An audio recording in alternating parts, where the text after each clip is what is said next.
The first part of our study simply was a historical survey of recent civil wars. We looked at about a dozen different recent civil wars, from Afghanistan to Lebanon, from the wars in the former Yugoslavia to Congo, Somalia, and a variety of others.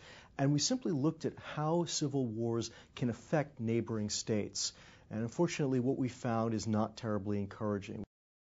We used the results of our historical research to then fashion a policy for the United States designed to try to contain civil war in Iraq, recognizing that the President's plan is almost certainly our last shot at stabilizing that country and preventing the descent to all-out civil war, but then asking, if it does fail, what do we do then? Can we contain the violence? Can we prevent civil war in Iraq from becoming civil war in neighboring countries, prevent civil war from becoming regional war?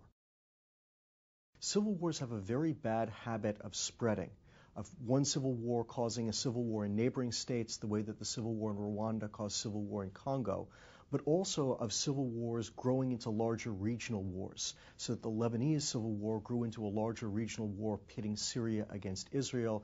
The Congo civil war turned into an African world war, as some people have called it.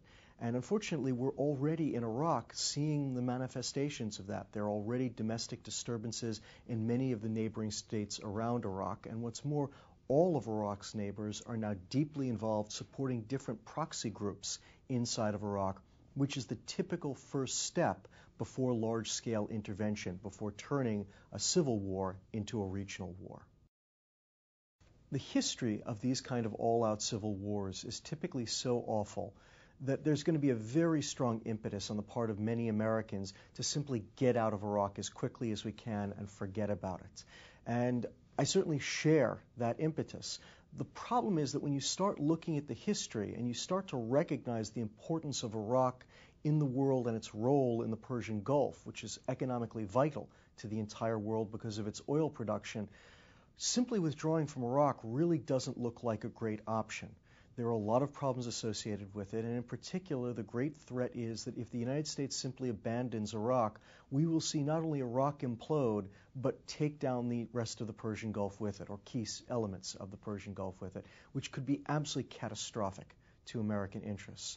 And that's what drove us to say, well, if withdrawal isn't a great option, and if civil war is made staying impossible, is there a middle ground? Is there a third way? Can we find a way to contain the violence in Iraq, to perhaps not prevent it from engulfing Iraq, but at least prevent it from taking down the rest of the Persian Gulf region with it?